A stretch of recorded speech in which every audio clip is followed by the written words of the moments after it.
বন্ধুরা, এই ছেলেটি তার রুমে বসে গেম খেলতেছিল। ছেলেটার দরজার সামনে কালো একটা ছায়া বারবার উঁকি মারতেছিল। কালো ছায়াটা হঠাৎ করে এই ছেলেটার চোখে পড়ে যায়। ছেলেটা ওই কালো ছায়াটা দেখার পরেও বারবার ওই কালো ছায়াটা তার দিকে উঁকি মেরে দেখতেছিল। তখন ছেলেটা অনেকটা ভয় পেয়ে যায় এবং তার মাকে জোরে জোরে ডাকতেছিল। তারপরেও কালো ছায়াটা বারবার উঁকি মারতেছিল এবং ছেলেটা প্রচন্ড রকমের ভয় পেয়ে যায় এবং দরজাটা শক্ত করে বন্ধ করে রাখে এবং তার মাকে জোরে জোরে ডাকতে থাকে। ছেলেটা ভয় পেয়ে যখন দরজাটা বন্ধ করে দেয় তখন তার রুমের বাতি একা একাই অন অফ হতে থাকে এবং তার মাকে জোরে জোরে ডাকতে থাকে। তার মা একটু ব্যস্ত থাকার কারণে তার কাছে আসতে পারতেছিল না।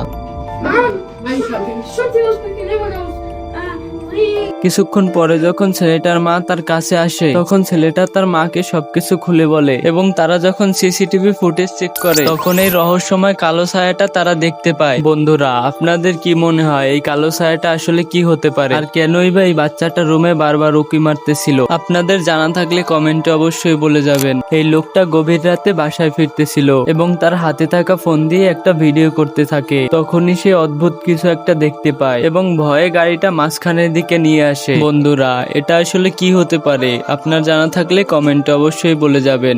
এই বাচ্চাটা একটা সিসিটিভি ক্যামেরায় ধরা পড়ে। বাচ্চাটা সহজেই লোহার গেটের ওই পাশ থেকে এই পাশে চলে আসে এবং হঠাৎ করেই মেয়েটা ওখানে দাঁড়িয়ে যায় আর কার সাথে যেন হাতের ইশারা দিয়ে কথা বলতেছিল এবং মেয়েটা হঠাৎ করেই ভ্যানিশ হয়ে যায়। আপনার কি মনে হয় এটা আসলে কি ছিল? আপনার মতামত কমেন্টে অবশ্যই বলে যাবেন। এই লোকটা তার অফিস শেষ করে বাসায় ফিরতেছিল। তখন সে দেখতে পায় তার সামনের বাতিটা জ্বলতেছে আর নিভতেছে এবং ওইখানে তিনটা ছায়া দাঁড়িয়ে আছে, যেন মনে হচ্ছে ওই কালো ছায়া তিনটা এনাকে দাঁড়িয়ে দেখতেছে। আপনার কি মনে হয় এই কালো ছায়া তিনটা কি হতে পারে? আপনার মতামত কমেন্টে বলে যান। এই লোকটার মনে হচ্ছিল প্রতিনিয়ত কে যেন তার পিছু করতেছে। এই রহস্যটা দেখার জন্য সে একটা ক্যামেরা ফিট করে ওখান থেকে চলে যায় এবং সে তার রুমের সিঁড়ি বেয়ে উপরে উঠতে থাকে। তখনই তার ক্যামেরায় অদ্ভুত কিছু একটা ধরা পড়ে। যখন সে উপরে উঠে যায় তখন দেখতে পায় একটা কালো ছায়া তার পিছু করতেছে এবং ওই কালো ছায়াটা তার পিছু করতে করতে তার রুমের ভিতরে চলে যায়। শুধু এটাই শেষ না, তার রুমের ভিতরে আরো অদ্ভুত দেখতে একটা জিনিস ছিল।